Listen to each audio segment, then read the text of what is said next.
Hello children, welcome to our new session. Now we are going to continue the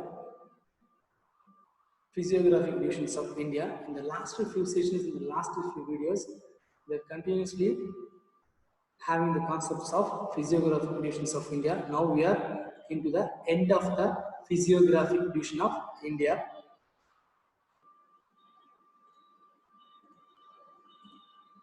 So now we are going to see the end of the physiographic division of India. The first physiographic division of India is Northern Mountains, and it is also known as Himalayan Mountains, and it has a few subdivisions. And also the second Northern Mountain, it has a still further subdivision it has, and next is Northern Plains, and it also has a 4-5 subdivisions. And the third physiographic division is peninsular plains. Fourth one is coastal plains. The coastal plains is the concept which saw in the last slide or last video. The continuation of the coastal plains is the islands. The concept after the coastal plains which continues is the islands. So islands means it's a land surface or a land body which is separated by waters. It does not have a proper land continuity with the normal land surfaces, that is known as islands. So in India, which is covered in the western side and in the eastern side, there's a many small island groups that are divided into two different islands: Andaman and Nicobar Islands, Lakshadweep Islands, offshore islands. So these three types of islands are located in the western side of the India and the eastern side of the India in the Arabian Sea and the Bay of Bengal. So we will see where these islands are located. So now we are going to know what is islands. So islands means small group of land surface which does not have any contact with the normal land boundaries, that is known as islands. So India has two major island groups, namely Andaman and Nicobar and Lakshadweep Islands. The first one, Andaman Nicobar Islands, is consisted of 572 islands. So Andaman and Nicobar Island, it is having a 572 islands and located in the Bay of Bengal. Bay of Bengal means in the right side of the eastern side of the India, below the Bangladesh or West Bengal, or in the east side of the India. That is, islands are known as Andaman and Nicobar Islands.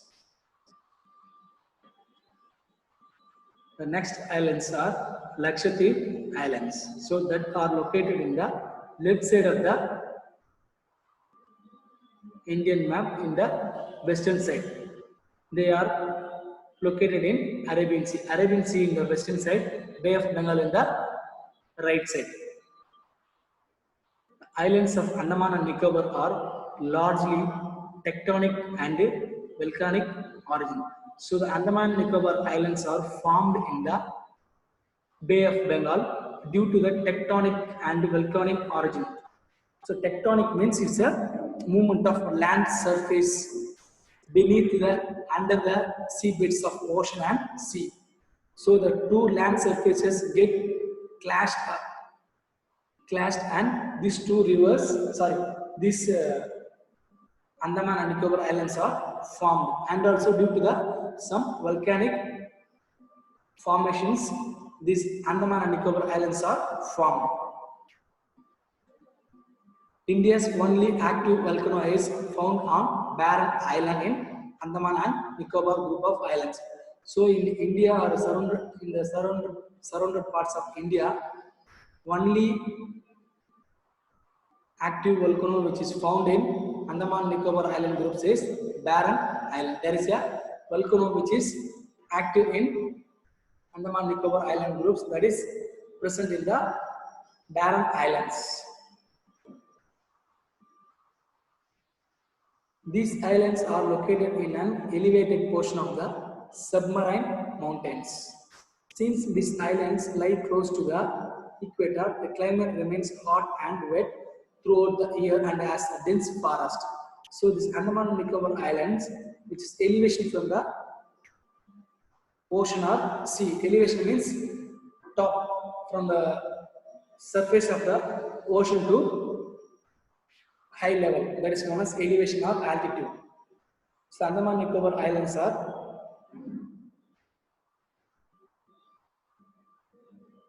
formed above the sea level or seabeds, and they are consisted of dense forest, and it is very near to the equator, and that's why they are hot and wet throughout the year. So the land area of the Andaman Nicobar Islands is covered by 8,249 square kilometers. The Andaman Nicobar Islands is covered with 8,249 square kilometers.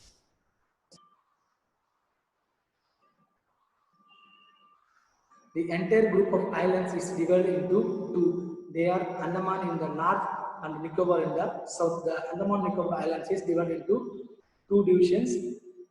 The north of the island is known as Andaman Island. The south of the south of the island is known as Nicobar Island. So island located in the northern side. This is known as North Andaman Island, and this region is known as Nicobar Island in the southern side. These island groups are of great strategic importance for the country. Port Blair is the administrative capital of the Andaman and Nicobar Islands. So these islands, Andaman and Nicobar Islands, are having a great importance to the Andaman and Nicobar Islands and the India also. How means they will give a seafood. It supplies seafood to the Andaman and Nicobar Islands and also to the India. So Andaman and Nicobar Islands are administered or managed by the Port Blair. Port Blair is the administrative capital of the Andaman and Nicobar Islands. So the Andaman and Nicobar Islands are managed and administered by the Port Blair. Administered means one who taking care of the Andaman and Nicobar Islands are having a political control over these islands. That was controlled by the Port Blair. The 10-degree channel separates Andaman from Nicobar. See this? So this is the 10-degree channel. 10-degree channel means it's a water or a sea ocean which separates the Andaman from Nicobar. That is known as a 10-degree channel. The southernmost tip, the Indra Point, is a part of Nicobar Island. So as we saw in the first slide or in the beginning of the lesson, we saw Indra Point. That is part of Indra Point is located in the Nicobar Island. See, this is the Nicobar Island. The Indra Point is located partly in the Nicobar Islands. So with this first island concept ends, that is Andaman and Nicobar Islands. Now we will move to the next island, that is Lakshadweep Islands. So this is the second division of island is Lakshadweep Island. See this is the Lakshadweep Island located in the Arabian Sea, in the western side of the India map. So this is the western side of India. This is the Arabian Sea. See here, Lakshadweep is here and Lakshadweep Islands are located here. So this is a small group of coral islands. Coral islands means sea beds or depth of the sea. There is a uneven surfaces formed by the rocks or rockies. Rocks or stones. That is known as corals. So this entire Lakshadweep Island is formed by the corals, and it is located in the west coast of India. So this is the west side of the India. So this is the western coastal side of the India. So in this region only the Lakshadweep Islands are located, and it covers 32 square kilometers. The Lakshadweep Islands are administered by the Kavaratti capital. So Lakshadweep Islands are administered by the capital of Kavaratti. Lakshadweep Islands are separated from the Maldives Islands by the 8-degree channel. See this, so this is the difference. Maldives, Minicoy, Lakshadweep. Lakshadweep, Minicoy, Maldives. So Maldives Island is separated by a 8-degree channel, or a channel means it's normally a water flow or a water body, that is known as channel. It's an 8-degree channel which separates the Maldives Island from the Lakshadweep. See this. This is the area. Maldives Island has been separated from the Lakshadweep by the 8-degree channel. The uninhabited pit island of this group has a bird sanctuary. So there is a island known as Pit Island that is located in the Maldives Island. That is a group of island that it comes under the Maldives Island. So in that Pit Island, there is a bird sanctuary is located. How it they created, I don't know. So later sessions I will inform how the bird sanctuary has been created over there. That we will discuss in the next videos. Earlier it had three divisions, namely Lakshadweep, Minicoy, Amidweep. It was named as a Lakshadweep in 1973. So earlier the Lakshadweep Islands were named as a Lakshadweep, Minicoy, Amidweep. These are the earlier names given to the Lakshadweep Islands. So in the year 1973, it was commonly named as a Lakshadweep Islands. So with this Lakshadweep Islands concept ends. Now we will move to the next concept known as offshore islands. So offshore islands are besides the two group of islands. Besides means on the other side or next side or somewhere in the right or left side of the near to the islands of Lakshadweep and Andaman Nicobar Islands. These offshore islands are located. India has a number of islands along the western coast, eastern coast in the delta region of the Ganga and in the Gulf of Mannar.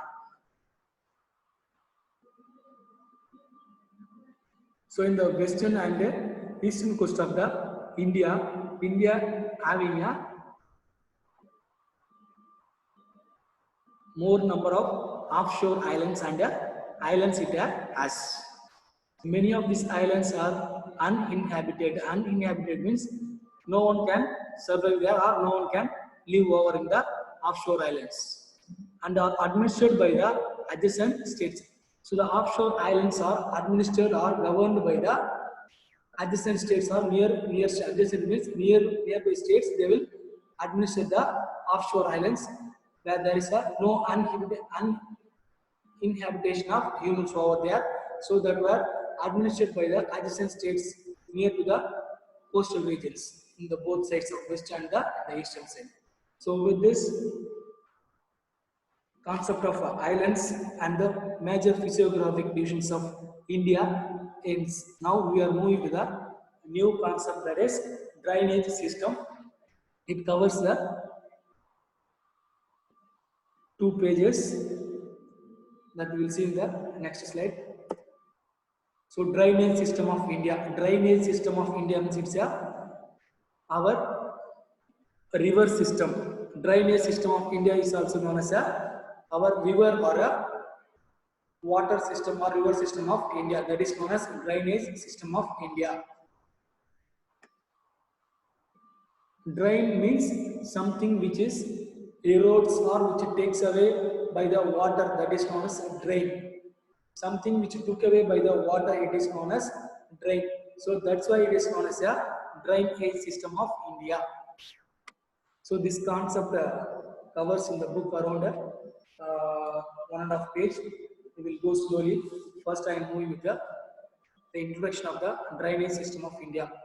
Drainage system is an integrated system of tributaries and drains surface water into the sea, lake, or some other water body. So drainage system means it's an integrated or combined system of uh, river tributaries and any water surface that drains into the sea or lake or some other water body, that is known as drainage system. Drainage system means main rivers and its tributaries which drains into the sea or lake or some other water body is known as drainage system of India.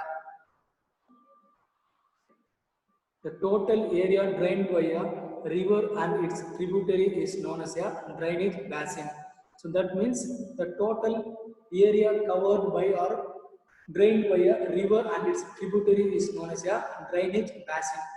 So the total area covered by the rivers and its tributaries in the land surface. In the land surface, river tributaries and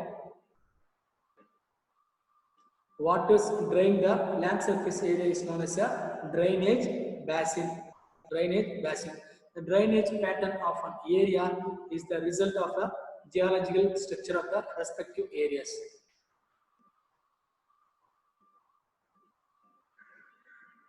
So drainage pattern means it's a pattern or a uneven or even surfaces of water drained throughout the land surface. That is known as a drainage pattern or that results into a formation of geological. Geological means it's a earth structure of the respective areas or respective states in the India.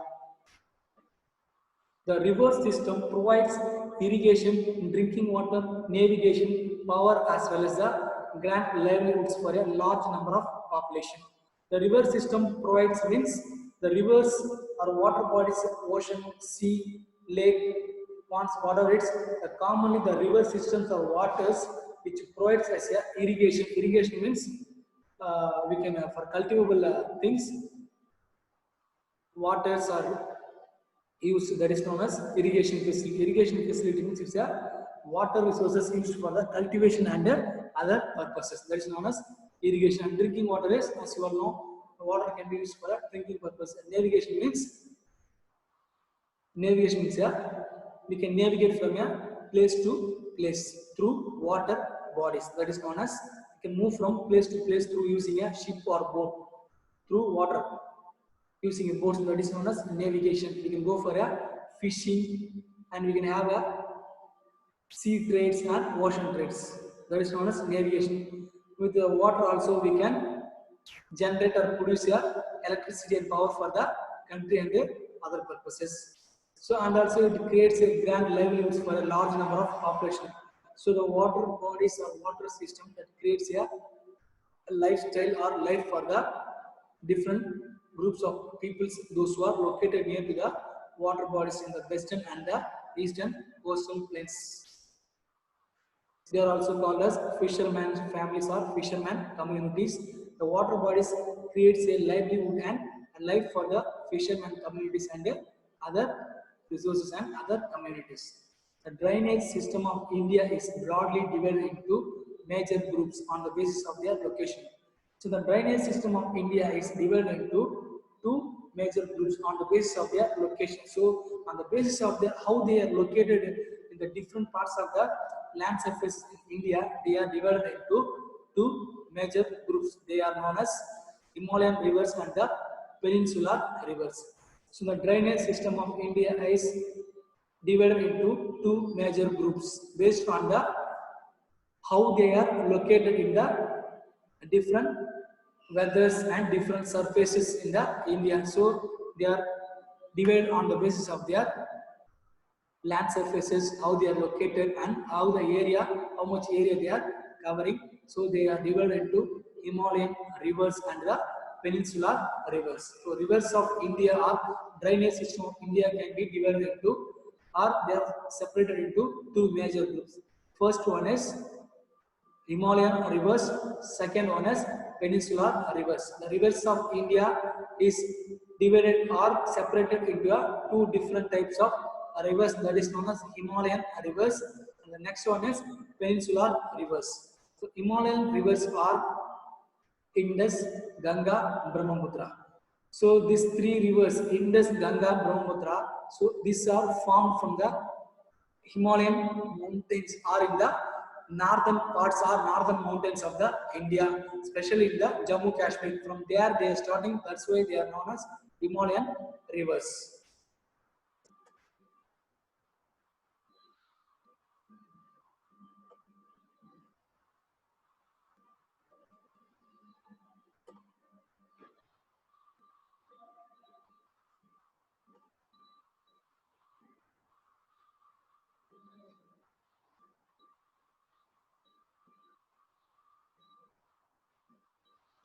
So first of all, now we will see about the Himalayan rivers. Himalayan rivers. These rivers are found in the North India and originate from Himalayas. So that means the rivers Indus, Ganga, Brahmaputra, they start from here, and Brahmaputra is here, and this will start its origination or beginning from here in the Jammu and Kashmir and other Himalayan mountains and other different ranges and other peaks, and it ends here and here. Brahmaputra is here, and Indus and other Himalayan rivers will cover these regions, and it will enter into the different states, and they will have a different names that are known as Himalayan rivers. So the Himalayan rivers are known as perennial rivers. Perennial rivers means throughout the 365 days they will flow in the land. They are known as perennial rivers. The Indus River system. The Indus River is one of the largest rivers of the world.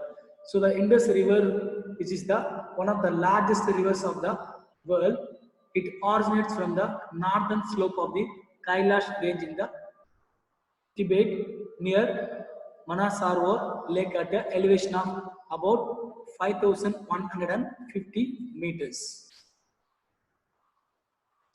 So have a map with you, have a look into this locations of Tibet, Manasarwar Lake, Kailash range, this and all, you can find it in the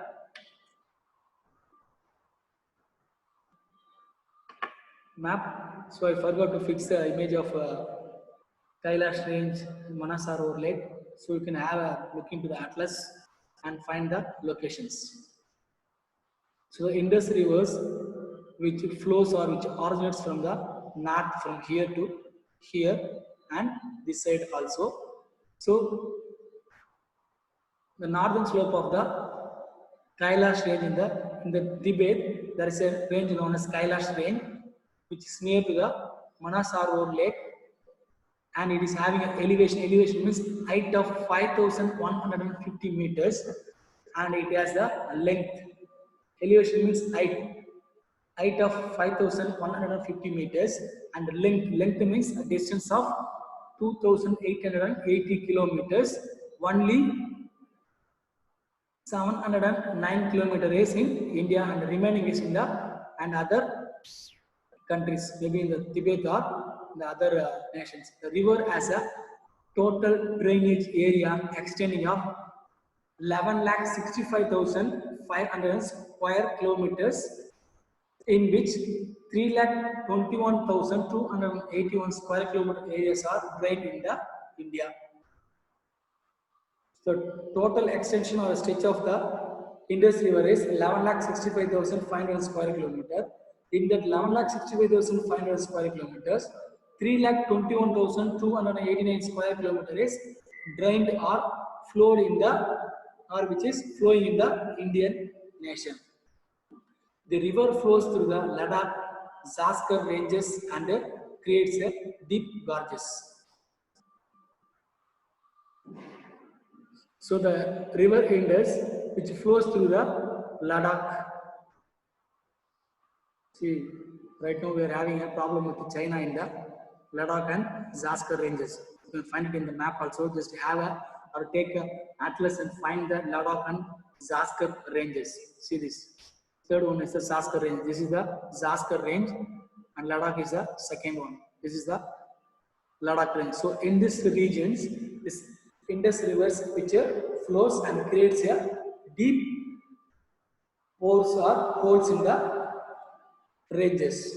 The river runs through Jammu and Kashmir, turns south near Chillar and enters the Pakistan. So this river runs through the Jammu and Kashmir and turns south. That means, so the Indus river which flows this side and enters near the south near in Chillar and enters in Pakistan. So the river Indus enters into the Pakistan also, which it flows. It starts origination in India and enters into the Pakistan also. So major tributaries of Indus is Jhelum, Chenab, Ravi, Bias, Satluj. So all these are the, so remember this, that maybe a question will come, write or mention the Indus river and its tributaries, they will ask.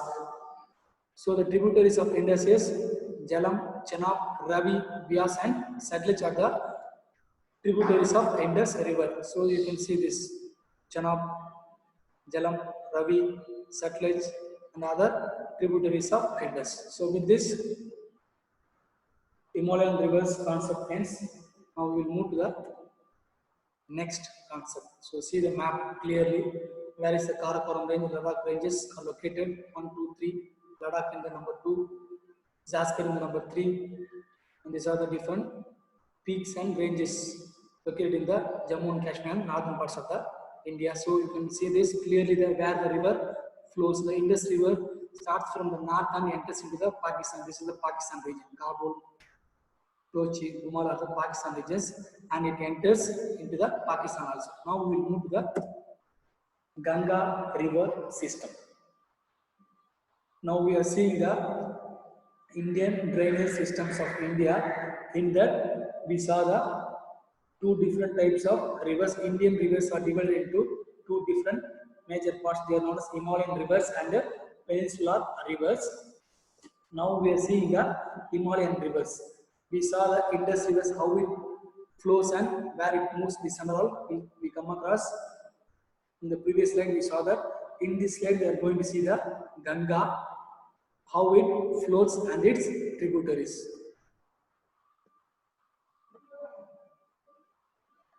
So river Ganga or the Ganga river system is the part of Himalayan rivers.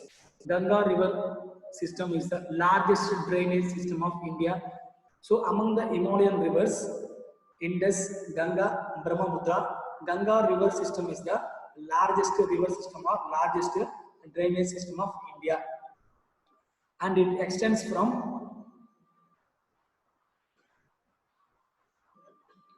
see this is the Ganga. This is how it extends and continues its flow. Continues and it extends and it covers the area of 8,61,400 square kilometer in India. So the Ganga river system, which is having an extension or stretch of 8,61,404 square kilometer in India. The Ganga plain is the most densely populated place in India, and many towns are developed on the banks of this river.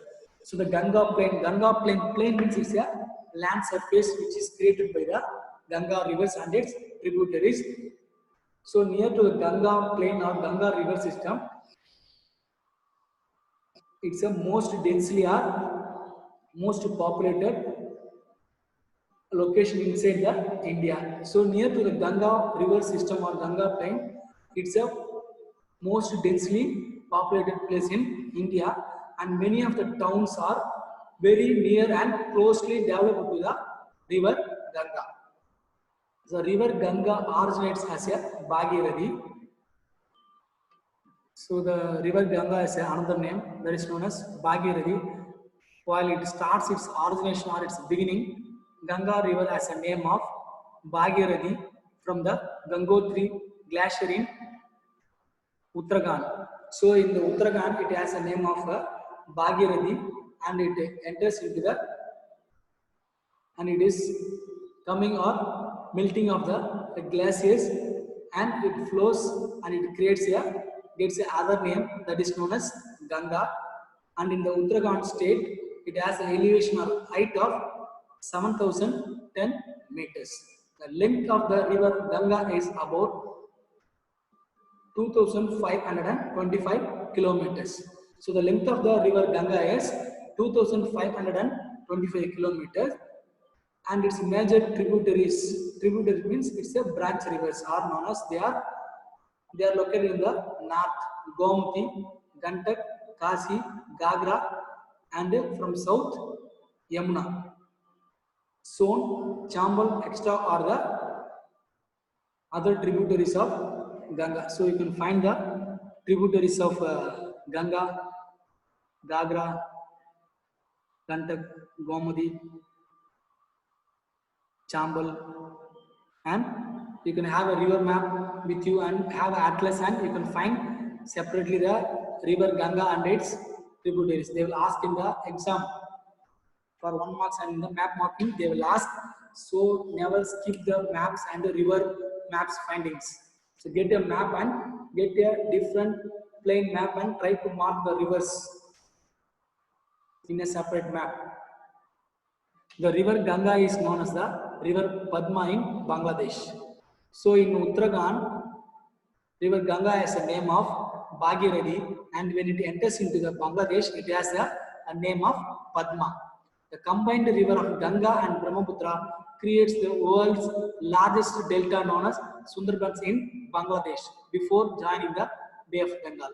So the combination of river Brahmaputra and Ganga, it creates the world's largest and biggest delta in the Sundarbans in Bangladesh. Delta means, you know, rivers which create a triangle shape with the elevation of land surface, that is known as delta. Before it joins into the Bay of Bengal Ocean, they create a world's largest delta known as Sundarbans in the Bangladesh. So that means it creates here. So with this, the river Ganga system ends. Now we will move to the Brahmaputra river system. So this is the third division of the Himalayan rivers. First one is Ganga, first one is Indus, second one is Ganga, third one is Brahmaputra river system. The river Brahmaputra originates from the Himalayan glacier of Kailash range. So get a map of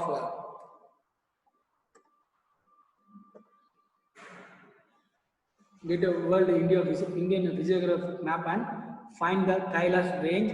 From there only the Brahmaputra river originates.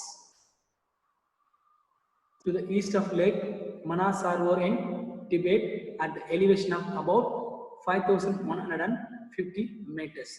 So the Brahmaputra river originates in the Chemyongdong glacier of Kailash range, and in the eastern side of the Lake Manasarwar in Tibet, and it reaches there, and it has the height of 5,150 meters. The total area covered by the river Brahmaputra is 5,80,000 square kilometers. So in India, it covers the land surface of 1,94,413 square kilometer. This river is known as T-Sanko. So this is one more question. This will come in the book back. So remember this. T-Sanko means the purifier in Tibet. So river Brahmaputra in Tibet, they call it as a T-Sanko. That means the purifier. The length of this river is about 2,900 kilometers. So it stretches or it extends in India around 900 kilometers in India. So it enters into India through a gorge. Gorge means a small entrance way. Through it enters in Arunachal Pradesh, namely Dihan. So when it starts in this Kailash range, it has a name of Brahmaputra, and when it enters into the Tibet, it has a name of T-Sanko. When it reaches into Arunachal Pradesh, there it gets a new name that is known as Dihan. it has a many tributaries known as Tista, Manas, Barak, Subansri are some of the tributaries of Brahmaputra river. So see these tributaries, Subansri, Barak, then Tista, you will find in the river maps. So these are the Tista, Subansri, Barak, these are the tributaries of Brahmaputra river system. So when it reaches the in Bangladesh, the river Brahmaputra is called as a Jamuna. After it joins with the river Ganga in Bangladesh, it is called as a Magna. So when it reaches into the Bangladesh, the river Brahmaputra is called as a Jamuna, and again it reaches into the Ganga in Bangladesh, and it has another name. It is known as Magna. So with this, the three different Himalayan rivers concept ends, and we will see the characteristics of Himalayan rivers. So these are the characteristics of Himalayan rivers. So originate from Himalayas. The main characteristics are main nature is the Himalayan rivers are originate or begin or start from the Himalayas, and they will have a long and wide in an uneven manner. So perennial in nature. Perennial in nature means they are continuously flow throughout the 365 days in a year. That is known as perennial. So unsuitable for hydropower generation. So the Himalayan rivers are almost or unsuitable for the power generation or production of electricity. They are unsuitable for electricity production and electricity generation. So middle and lower courses are navigable. So the Himalayan rivers of Indus, Ganga, Brahmaputra, the middle and lower courses or lower flows are used for the transportation and navigable through using boats and other ships. We can use for navigable system. We can move from one place to the other place. That is known as navigable. So with this, we will end the Himalayan river system. Remaining things we will see in the next slide. Thank you.